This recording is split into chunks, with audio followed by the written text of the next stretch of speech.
Here are the 10 worst, longest, and bloodiest battles of the intergalactic Clone Wars from Star Wars. And for this video, we will be going in chronological order from the devastating failure faced at the Second Battle of Geonosis to the chaos of ships during the space battle of Coruscant. The first battle is the Battle of Jabiim, which took place on the planet Jabiim in 22 BBY. The Republic intervened in a civil war that had raged on the planet for some months in order to preserve its vital economic interests in the Jabiimi mining, and the Confederacy supported an anti-Republic Jabiimi faction with arms and droid soldiers. The Republic Task Force initially made significant gains, but overextended its limited resources, and the Confederates, led by Alto Stratus and Dark Jedi Asajj Ventress, quickly gained the upper hand. Suffering heavy losses and pursued by the Separatists, the remaining Republic forces retreated to the southern hemisphere of the planet. Also, fun fact, AT-AT walkers were used during this battle by the Republic. At 2 is the Battle of Christophsis. Responding to an urgent plea from the world's inhabitants, the Galactic Republic and the Jedi High Council dispatched High Jedi General Obi-Wan Kenobi and Jedi General Anakin Skywalker with Admiral Wolf Yularen and a clone trooper contingent from the Grand Army of the Republic to liberate the planet. After managing to break Confederate Admiral Trench's massive blockade around the planet, as well as deliver the supplies to Senator Bail Prestor Organa's refuge camp on the surface via an experimental stealth ship, the IPV-2C stealth corvette prototype, Republic forces attempted to ambush the Confederate droid army from a business center in one of the plazas of Chaledonia, the planet's capital city. Acting on information from one of its spies, Clone Sergeant Slick, the Separatists foiled the Republic's attack. Despite this turn of events, the Republic managed to push the Separatist forces into a retreat, and when Loathsome mounted a second assault, his forces' advance was halted by the Republic's AV-7 anti-vehicle artillery cannons, and he and his droids pulled back to their base behind a deflector shield to counter the Republic's artillery. The Republic's renewed artillery usage proved instrumental in annihilating the Separatists in the capital, so this battle even featured enemies from within the own ranks of the clones, with Sergeant Slick, who we mentioned earlier. At 3 is the Battle of Ryloth. This battle was undertaken by the Techno Union, a component of the CIS. The battle commenced with an invasion that overwhelmed the local Republic garrison, and despite humanitarian efforts via the nearby planet Toydaria to re-establish supply lines past the Separatist blockade, the invasion was followed by a Separatist occupation and subjugation of Rylothians. The Republic invasion fleet of 3 Acclamator-class assault ships, led by High Jedi General Obi-Wan Kenobi and Jedi General Mace Windu, broke through the blockade and began a brutal land battle with the local Twi'lek resistance. While it was a long conflict, in the end the Republic was in fact victorious. At 4 is the Second Battle of Geonosis. Some of you may be wondering why I didn't include the first Battle of Geonosis, but that's simply because the second is so extremely brutal in comparison. Taking back the planet, which had been re-inhabited by battle droids, we see our first wave of Republic forces receiving heavy casualties, leading to a delayed operation until all of the Republic arrived at Point Rain. They would go on to destroy a weapons factory and capture Poggle the Lesser, a key Separatist leader. Our 5th battle is the Battle of Kamino.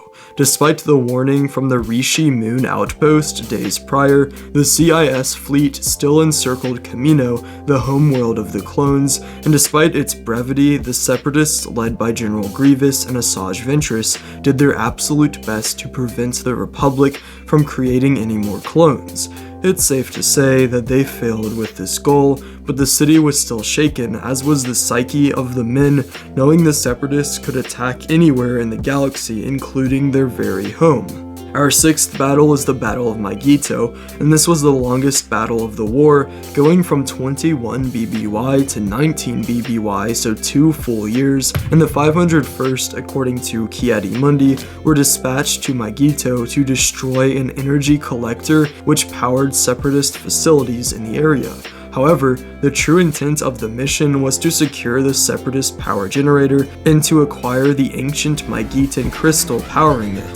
The crystal was an experimental power source that the Chancellor required for a top-secret tributary laser stream project codenamed Hammer Tong. Ki-Adi-Mundi's own personal clone marines of the 21st Nova Corps were dispatched in the final stretch of this frigid conflict.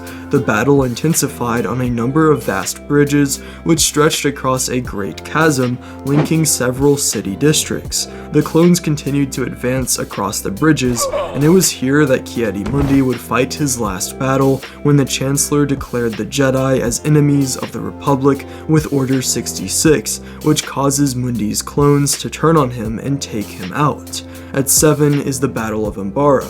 This planet was one of the major Separatist strongholds, and the 501st and 212th Clone Legions fought the local Umbaran militia in a grueling battle across the bioluminescent landscape. Umbara was also the event during which the treason of Jedi General Pong Krell was revealed, whose ultimate goal was recognition by Count Dooku to become his new apprentice. At 8 is the Battle of Dathomir. Also known as the Massacre of the Night Sisters, this was a genocidal battle that took place in 20 BBY during the Clone Wars on the planet Dathomir.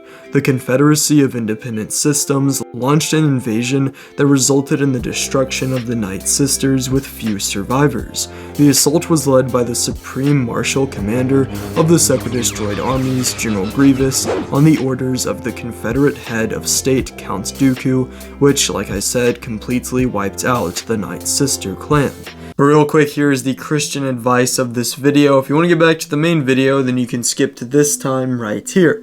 Now today I want to talk about addiction a little bit. I myself have struggled with certain addictions, as I'm sure many of you have, and I think a very good way to heal yourself from this terrible thing, which isn't even necessarily Christian advice, but just advice in general, is that sometimes you need to replace that addiction with something else. So say you have a lot of extra time on your hands now, so a lot of people, what they actually do is they start running in that time, and I think that's a great idea. So if you've been struggling with an addiction, maybe whenever that time is that you'd usually do that, run instead, or just run if you go back to the addiction as a sort of punishment, and that'll keep you healthier and also keep you away from that and hopefully help with that healing process. But getting back to the video, remember you can like this comment if you can like this video if you enjoyed it, because it really helps out with sending this to new people. But yeah, back to the video. At 9 is the Battle of Saleucami. This was another major battle that spanned over multiple years, from 21 BBY to 19 BBY, and started as a rescue mission to save Jedi Master Eth Koth from General Grievous.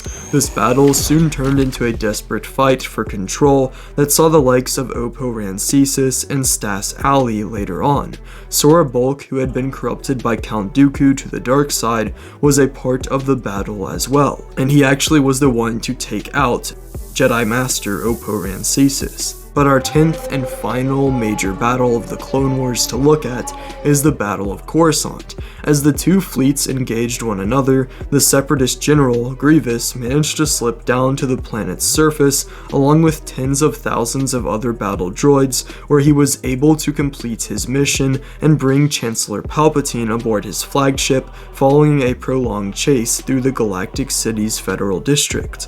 On the verge of their ultimate victory with the Chancellor of the Republic taken prisoner, Grievous was ordered to stay in orbit. And I bet Grievous was like so confused here as to what was actually happening. I mean, at some point he must have realized the CIS wasn't meant to win the war, but this stagnation led to the Chancellor being rescued by two Jedi Knights, Anakin Skywalker and Obi-Wan Kenobi. And while the Separatists lost here, the damage on both sides was devastating. So these are the biggest battles of the Clone Wars, and obviously they were extremely big compared to anything the galaxy had seen in quite some time. But let me know if you want me to cover any of the other wars from Star Wars, such as the Galactic Civil War, the Yuuzhan Vong War, or maybe some of the Sith Wars from the Old Republic. Those are all good options, and I'd definitely be down to do them, because I find these battles very interesting to look at. And if you like this video, then you might also like this one where I explained the entire Clone Wars in a very short amount of time. But yeah, see ya.